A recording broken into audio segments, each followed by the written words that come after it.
ओम नमः शिवाय गुरवे सच्चिदानन्दमूर्तये निष्प्रपञ्चाय शान्ताय निरालम्बाय तेजसे। हरिओम प्रभु जी। आज के इस प्रश्न परिषद में आप सबका स्वागत है। आज का प्रश्न भी भावनगर गुजरात से नगिनदास पिठवा जी का है। उन्होंने पूछा है कि जीव निरंतर कर्म बांधता है, अनंत काल से बांधे हुए अनंत कर्म अल्प आयु में मनुष्य भव में कैसे टाले जा सकते हैं, माने कि उस कर्म से हम कैसे मुक्त हो सकते हैं। देखो, यहाँ पर थोड़ा शब्द समझ लेना चाहिए कि जीव निरंतर कर्म बांधता है। कौन कर्म बांधता है? जीव। मैं नहीं बांधता, मैं जीव नहीं हूँ। मैंने माना हुआ है कि यह जीव मैं हूँ, तो वास्तव में मैं जीव नहीं हूँ और मैंने कह दिया कि मैं जीव हूँ, तो अपनी गलत बात भी मुझे अखरती है। इसलिए हम कहते हैं कि मैं जीवात्मा हूँ। वास्तव में मैं आत्मा हूँ, लेकिन हमें अभी अनुभूति नहीं हो रही है कि मैं आत्मा हूँ। हमें तो अनुभव हो रहा है कि हम जीव हूँ। जीव माने परिच्छिन्न मर्यादित व्यक्तित्व, अल्पज्ञ, अल्प बुद्धिमान, अल्प व्याप्त, परिच्छिन्न, पराधीन, ये वाला। कर्ता मैं हूँ तो फिर भोगूंगा भी मैं, ये सब। अगर जीव बांधता है तो जीव को छोड़ना पड़ेगा।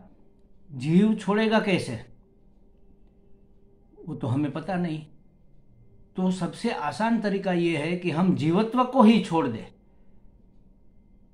तो जीव निरंतर कर्म बांधता है अनंत काल से। अनंत बांधे हुए माने किए हुए। कर्म बांधता नहीं है, हम कर्म करते हैं और कर्म का फल हमें भोगना पड़ता है। भोगना पड़ता इसलिए कहते हैं कि भोगना होता है अपनी मर्जी से और भोगना पड़ता है पराधीनता से, परवशता से। तो हमने जो भी किया है उसका फल तो भोगना ही पड़ेगा, इसीलिए इसको बंधन कहते हैं। जो भी किया उसका परिणाम आएगा, वो हमारे हिस्से ही आएगा। ये बंधन है, ये शर्त है और ये मर्यादा है, ये लिमिट है कि हम जो भी करेंगे उसका फल हमें भोगना पड़ेगा। अच्छा करेंगे अच्छा फल भोगना पड़ेगा, बुरा करेंगे बुरा फल भोगना पड़ेगा। मतलब कि सत्कर्म करेंगे तो पुण्य होगा और पुण्य का फल सुख होगा। दुष्कर्म करेंगे तो पाप होगा, पाप का फल दुख होगा। अच्छा, दुख हमें नहीं चाहिए, हमें सुख चाहिए। तो सुख से भी मुक्त होने की बात तो शास्त्र करते हैं। इसका कारण यही है कि सुख भोगते समय बहुत सी ऐसी मानसिक और आदि भौतिक आदि दैविक परिस्थितियां आ सकती है कि जब हम कर्ता बन बैठे या तो और कर्म बांध ले और भोगते भोगते कई कर्म और बांध ले, कई भावनाएं और कर ले। जो भी हम भावना करते हैं ना, उसके हिसाब से हमारी वाणी और उसी हिसाब से हमारा वर्तन होता है और भाव वाणी वर्तन के अनुसार हमारे कर्म बंधते हैं। मतलब कि हमारे कर्म का फल हमें भोगना पड़ता है। तो जीवात्मा तो जन्मों से, युगों से, अनंत काल से जन्म लेता हुआ आया है। जो भी इच्छाएं अधूरी रह गई वो भोगने के लिए दूसरे जन्म में आता है। जो भी कर्म इस टाइम किए हैं उसका फल भोगने के लिए दूसरे जन्म में आना पड़ता है। तो मुझे लगता है दो कारण है हमारे जन्म लेने के। एक तो किए हुए कर्मों का फल भोगना और दूसरा हमारी अधूरी इच्छा को पूरी करना। कोई इच्छा बाकी रह गई तभी तो फिर आएंगे। किसी को मिलने गए, कोई काम था, तो वहाँ जाकर हमने वो काम भी किया, उसको मिले भी, लेकिन काम थोड़ा अधूरा रह गया। तो कहते कि चलो आज बहुत देर हो गई, अब कल फिर आएंगे और ये आधा काम पूरा कर लेंगे। जब काम अधूरा आधा है तभी तो आना होता है ना, वरना बार बार क्यों लोग आएंगे इस संसार में। तो हमारी कहीं इच्छाएं, कहीं कामनाएं अधूरी रह गई है कि मुझे ऐसा संसार चाहिए, ऐसी पत्नी, ऐसे पुत्र चाहिए, ऐसा पद, ऐसी प्रतिष्ठा चाहिए, ये चाहिए, वो चाहिए, ये भोग करना है, ऐसो इसको भोगना है, ऐसी सुविधा मुझे चाहिए, ऐसा सुख मुझे चाहिए, ऐसा मान सम्मान चाहिए। जो भी इच्छाएं हमारी है वो अधूरी रह गई। और हम तो देखो महाराज, एक बात गांठ बांध लो, हम तो भगवान के, परमात्मा के लाडले हैं। और लाडले ही नहीं, परम लाडले हैं। और हमारी हर एक इच्छा, जैसे हमारा बेटा, लाडला बेटा जो होता है, एक ही बेटा होता है तो कितना वह प्रिय होता है, वो उसको हम लाड कोड में बड़ा करते हैं, उसकी हर एक इच्छा को पूरी करते हैं। तो हम तो परमात्मा के प्रिय पुत्र हैं, तो क्यों वो हमारी इच्छा पूरी नहीं करेगा? वो तो तत्पर रहता है हमारी इच्छा पूरी करने के लिए। तो हमने जो जो इच्छाएं की, जो जो आशाएं, अभिव्यक्ति, अपेक्षाएं रखी, उसको पूरा करने के लिए हमें पुनः जन्म लेना पड़ता है।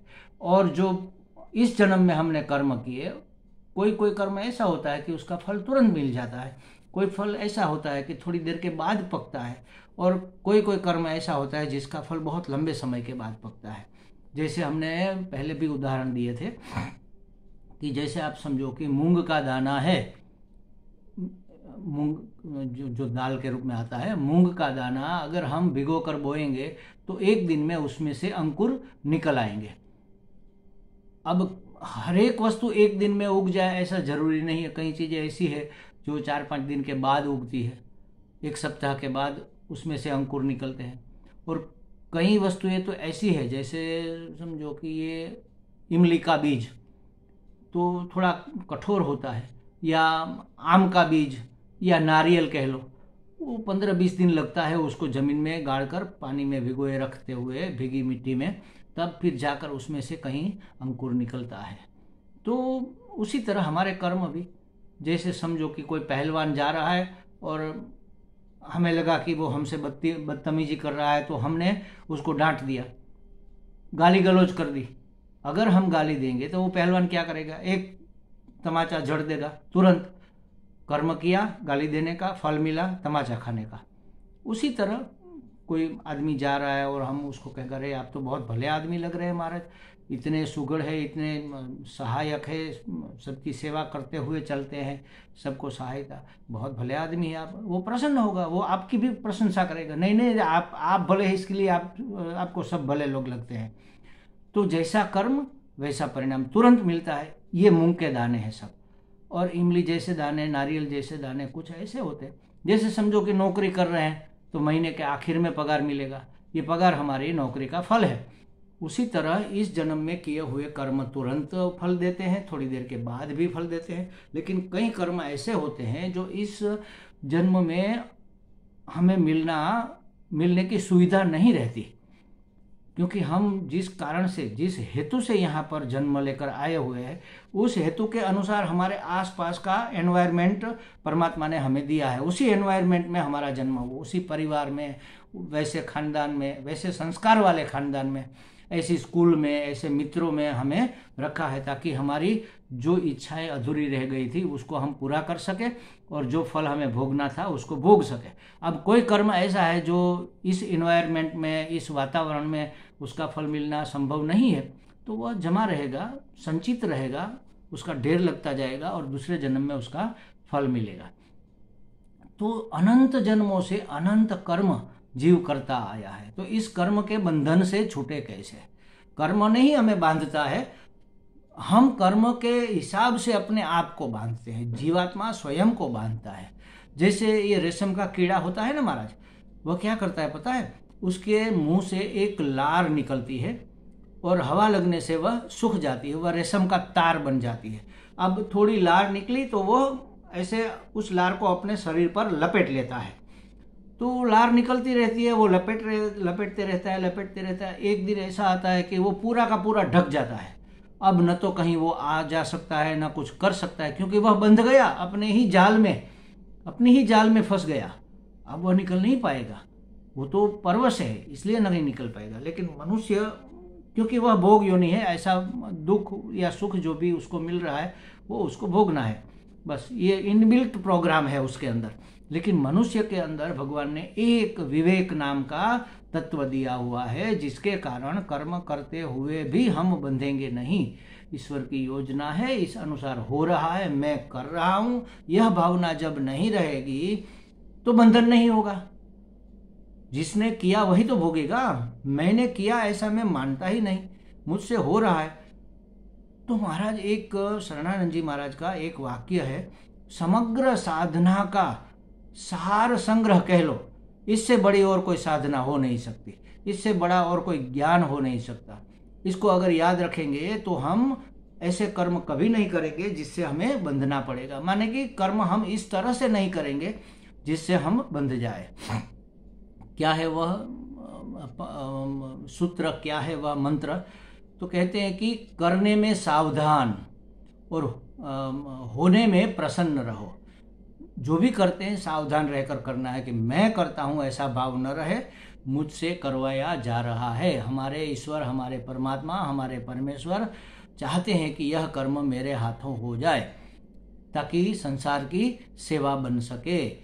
कोई मन में ऐसा भाव नहीं कि ये मैं कर रहा हूँ और मुझे ऐसा फल चाहिए, मैंने यह किया तो मुझे सम्मान चाहिए।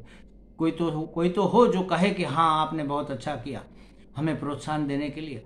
ये कोई भावना अगर मन में रही नहीं, सावधानी हम रखें, हम अपने आप में, आप माने आत्मा में, अपने आत्मा में बैठकर ही ये सब होने दे, न तो उसको करे न तो उसको रोके। जो होना है ठीक है, परमात्मा की इच्छा है, करते हैं। तो कर्ता भाव के बगैर, किसी फल की अपेक्षा के बगैर, किसी आसक्ति के बगैर जो कर्म होगा वह कर्म हमें बांधेगा नहीं। तो वह कर्म क्यों हो रहा है? क्योंकि उस परिस्थिति के अनुसार आप जो कर रहे हैं उस करने से जिसको पूर्व जन्मों का बाकी फल है वह मिलने वाला है, वह मिलेगा। आप निमित्त बन रहे हैं परमात्मा की योजना को सफल करने में। परमात्मा की योजना क्या है कि आपकी जो भी कामना इस समय अधूरी रह गई है अगले जन्म में उसको पूरी की जाए और आपको मुक्त कर दिया जाए। लेकिन हम और बंधन मानते जा रहे हैं, रेशम के कीड़े की तरह। जीवपना, संसारीपना मन में रखकर कि मैं संसारी हूँ, मैं जीव हूँ, मैं करता हूँ, मैं भोगता हूँ, मैं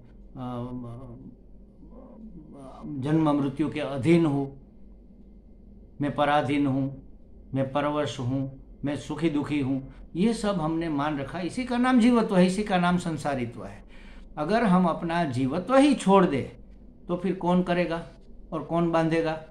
तो बंधन अपने आप। पूर्व के किए हुए कर्म भी अब जीव ही नहीं रहा, भोगेगा कौन? अब इस मकान में एक अफसर रहते हैं तो उसके पत्र, उसकी कुरियर, उसके पार्सल, उसके पत्र उसी एड्रेस पर आते थे कि लो साहब जी आपका कुरियर आ गया, आपकी टपाल आ गई, आपका पत्र आ गया। तो वो साहब लेते थे, उसके अनुसार उसका जो भी करना है करते थे। लेकिन उसकी ट्रांसफ़र हो गई, अब यहाँ वह नहीं रहते। अब ये मकान तो उसका था नहीं, ये तो भाड़े का था। वो ट्रांसफ़र होकर यहाँ से अहमदाबाद से दिल्ली चले गए। अब यहाँ कोई पत्र आएगा तो कहाँ जाएगा? वहाँ जो कोई रिसीव करने वाला ही नहीं है ना। अब उस पत्र में खुशी की बात है या दुख की बात है तो फिर उसको क्या लेना देना? वो पत्र पोस्ट ऑफिस में वापस जाएगा, पड़ा रहेगा थोड़े दिन और फिर उसको निकाल कर दिया जाएगा। तो उसी तरह जैसे समझो कि कोई एक अकेला आदमी है, बैंक में उसका अकाउंट है, उसमें थोड़े पैसे जमा किए उसने अपनी जीवन यापन के लिए, और अचानक उसकी मौत हो गई। अब उसके कोई वारसदार नहीं है, न तो बेटा बेटी, सगे संबंधी, भाई बहन, कोई नहीं है। अकेला आदमी इस संसार में था। वह अकाउंट में 5 लाख रुपये पड़े हुए हैं। अब उस 5 लाख रुपये का क्या करेंगे? कोई है ही नहीं, तो उन्होंने कोई नॉमिनेशन भी नहीं किया ताकि उसको कोई उठा ले सके।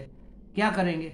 बैंक इंतजार करेगी। अगर कोई क्लेम करता है कि भाई मैं इसका सगा हूँ और प्रूफ करता है तो अगर वो उसका वारसदार है तो दे देंगे, नहीं तो ऐसे ही पड़े रहेंगे थोड़े दिन। उसका नियम है जब तक, फिर वह रिजर्व बैंक में जमा हो जाएगा, जनरल बैंक में जमा हो जाएगा। बस उसी तरह हमारे कर्मों का फल आता ही आता है। लेकिन कुछ ऐसे कर्म है जिसमें हम कर्ता भाव से कोई कर्म नहीं करते हैं, कोई आसक्ति से, फल इच्छा से कर्म नहीं करते हैं, तो वह कर्म रिजर्व बैंक में जमा हो जाते हैं। माने कि ईश्वर की योजना सफल करने में लग जाते हैं। और ईश्वर की योजना यही है कि हर एक जीव को अपनी इच्छा के अनुसार उसको जीवन मिले, उसके किए अनुसार उसको फल मिले। तो अगर इस तरह से हम अपना जीवत्व छोड़ दे तो कोई कर्म हमें बांधेगा नहीं। और अनंत काल से किया हुआ कर्म भी, अब हम इस मकान में नहीं रहते हैं, ट्रांसफर हो गई। अब हम जीव ही नहीं रहे, अब हम आत्मा हो गए। तो जो जीव है वह भोगेगा ना, जीव तो हम है ही नहीं, भोगेगा कौन? लेकिन इस जन्म का जो प्रारब्ध है वह परिणाम आएगा, सुख दुख, बीमारी, स्वास्थ्य, ये सब अनुकूलता प्रतिकूलता आएगा, लेकिन उसका भोगने वाला मैं नहीं रहूँगा। इस शरीर से जो कर्म हुआ था, शरीर थोड़ा बहुत भोगेगा, ठीक है। दुख आता है लेकिन मैं दुखी नहीं होता, ये बहुत बड़ी बात है। इस तरह से हम कोई भी जीव अपने कर्मों से छूट सकता है। अनंत कर्म ज्ञानाग्नि से जलकर भस्म हो जाते हैं, इसी को कहते हैं। ज्ञानाग्नि से माने मैं ब्रह्म हूँ, मैं आत्मा हूँ, मैं परमात्मा हूँ, मैं जीव नहीं हूँ, मर्त्य नहीं हूँ, मैं परिच्छिन्न भी नहीं हूँ, पराधीन भी नहीं हूँ। सुखी दुखी होना मेरा स्वभाव नहीं है, सुख दुख तो मन का स्वभाव है, भूख प्यास तो प्राण का स्वभाव है। जिसका जो स्वभाव है वह करे, मुझे क्या लेना देना है। जो होना है, जो हो रहा है, उसमें मैं प्रसन्न हूँ। और मैं जब कुछ करूँगा तब मैं सावधान रहूँगा। करने में सावधान और होने में प्रसन्न रहने से जीव अनंत जन्मों के कर्म बंधन से मुक्त हो सकता है। हमें लगता है पिठवा जी को, नगीनदास जी को कुछ स्पष्टता हो गई होगी। हरि ओम।